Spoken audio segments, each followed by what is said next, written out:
Well, first of all, the song that you're working on, that sounded a lot better than I expected. Actually, have a lot of really cool stuff in there. Glad the new chord stuff is helping inspire some things, so that's excellent. A couple things I wanted to look at here, not necessarily wrong, but this I'm guessing this could be a result of copy and paste, because I feel like some of these chord choices are not the easiest ones to do.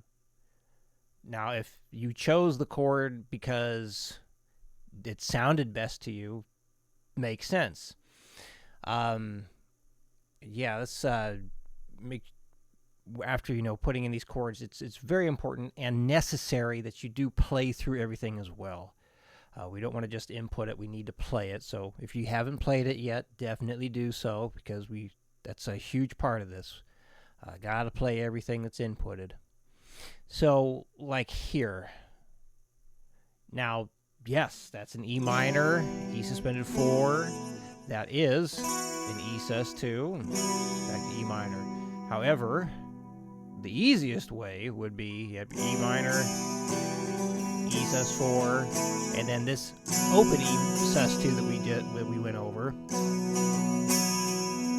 and then back to E minor. That's like way easier versus I can't even do it very well. I wasn't trying to screw it up, but yeah, it's just much more difficult. So again, if you chose that because it sounded better to you, fair enough. But if you chose that because you just copied and pasted things, then that needs to be changed. Let's see.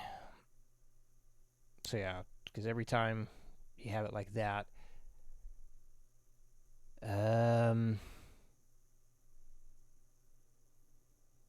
another one. Right. So here, up to the diminished stuff. So the way you have it set up, you're down here, and then you go way up here, way down here, and then back up. That's a ton of movement and not an efficient route. Not an efficient route at all. So we did go over how to play those things in the open position. And it's way easier to do just staying down here.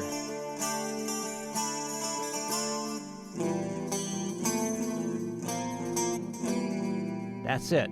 That's the chord 7 part.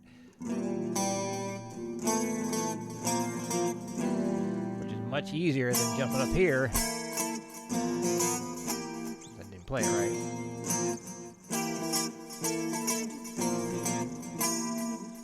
So again, you can, when it comes to songwriting stuff, you do whatever you want. You got to go with what sounds good. But part of this drill here, or this exercise, is to make it as easy as possible to go from one chord to the next. So that part definitely needs to be changed. It should be done in the open position because everything's down here. Nothing's over here. So keep it all down there. Let's see. And then, yeah, like with the A sus4, like the way that's tabbed out, you have this, and then you put in the 4, and then you're muting out the E string, and then you're adding it back in. Just keep it. Every time you have the A sus4 for the final key here, you don't have the E string in there. So, yeah, copy and pasting for certain things, fine. I know it can save time, but I don't feel like it gives you don't learn it as well if you type it out. Tab it out. Tab it. Because, when the only reason why I can recall things quickly, I can't do it all with all the chords and all the arpeggios, but the ones that I can do really fast, it's because I've been teaching those things for quite a few years. And it's just a repetition. So it's for your own benefit. Try not to do the copy and paste thing. Because, yeah, will it take a bit longer? Sure. But you will retain the information better. you'll be able to recall these things a lot better, a lot faster if you type it out. And you get a lot better at typing things out for Guitar Pro. So bonus practice. So it is best to type it out, so this way, you're seeing it and seeing it more hands-on instead of just kind of just copy-paste thing. Because, you could be copying and pasting a mistake over and over again. And we don't want that. All right. Aside from that, do have the next set of... Wait, not that. Next thing to do for the suspended chords. So we got just your bare minimum 3 notes. It's kind of laid out like a scale, like we did with your triad chords and inversions. So the idea is run through all those, and then you're going to go up to the A string and do it again. So just follow the Roman numerals. Some of those stretches are freaking disgusting, but do your best. So we got the sus2s, and then we also have the sus4s. So again, just going in order. They occur. That they occur in key. And then you just move up to the next set of strings and tab it out again. So I would tab it out first and then check the chord name. And then, remember, the only ones that you will have to manually input, the suspended flat second and the suspended flat second flat 5, as well as the suspended sharp 4. But everything else, if you tabbed it out right, it will auto-generate the name that we want. Okay. I would like you to redo this one. One very important thing to remember is always end your videos with a solid, good take. Never end a video with a bad take. It's fine if the video takes a long time, or if you want to pause and then make a second video to show a good take at the end. That's fine, but always end with a good, solid take. The last 130 BPM take that you did, I felt you could do that more solid. I believe you can play it better. And that's fine if you don't even get there. I just want you to focus on the accuracy above all else. So I do want you to try this one again. Remember, always end with a good take. Always, always, always, always. The rhythm, yeah, you knocked that out the park. So we're going to take it a bit further now. So we have here, basically, polyrhythm plus a quarter note. So here, it's very obvious. We have 4 chords evenly spaced across 3 beats. And then here we can see 1, 2, 3, 4 chords, and then 1, 2, 3 beats. So with the Ghost Drum stuff, I always recommend starting with that. What you would do, what you're going to have is groups of 3. Because basically every chord up until beat number 4, every chord is going to ring out for 3/16 notes in length. So you have like a 1, 2, 3, 1, 2, 3, 1, 2, 3, 1, 2. And that is, oh man, I went and jumped ahead and didn't put in the proper chords.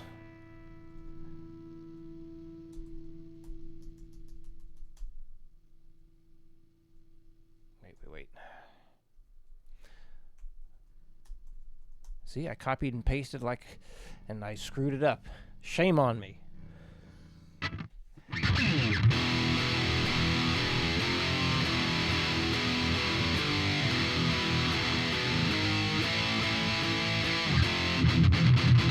Okay.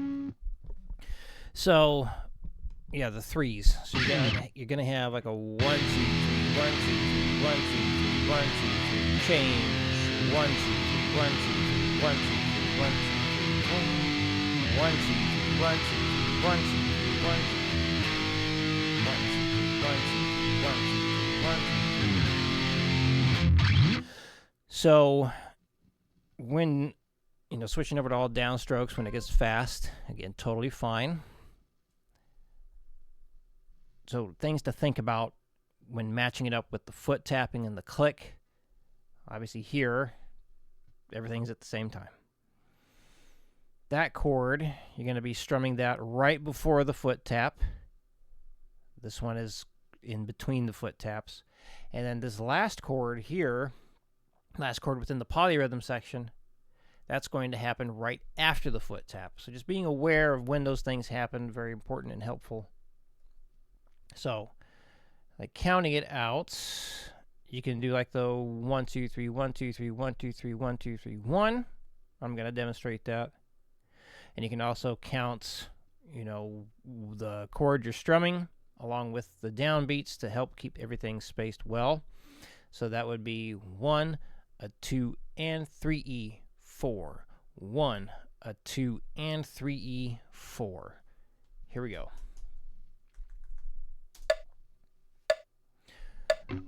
1E and a 2E and a 3E and a 4E and a 1, 2, 3, 1, 2, 3, 1, 2, 3, 1, 2, 3, 4. 1, 2, 3, 1, 2, 3, 1, 2, 3, 1, 2, 3, 4. 1, 2, 3, 1, 2, 3, 1, 2, 3, 1, 2, 3, 4. 1, 2, 3, 1, 2, 3, 1, 2, 3, 1, 2, 3, 4. And then the other way. 1, 2, 3, 4, 1. A 2 and 3, 4. 1, a 2 and 3, 4. 1, a 2 and 3, 4. 1, a 2 and 3, 4. 1, 2, 3, 4. 1, a 2 and 3, 4. 1, a 2 and 3, 4. 1, a 2 and 3, 4. 1, a 2 and 3. 1, 2, 3, 4.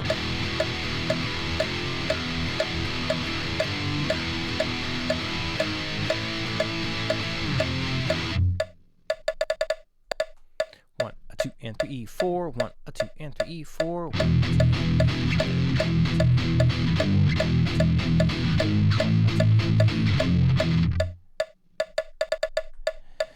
that's a weird one. 1, a 2 and 3, 4. 1, a 2 and 3, 4. 1, a 2 and 3, 4. 1, a 2 and 3, 4. 1,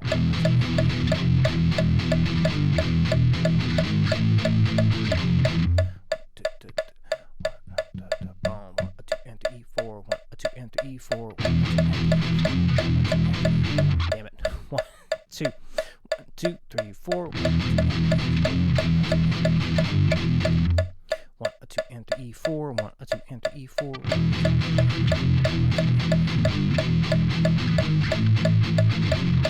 Yep.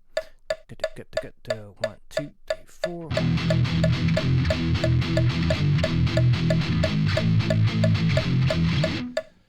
Whew, that's a weird one. All right, there we go. So, yeah, any questions come up, let me know, and I will see you again in your new videos.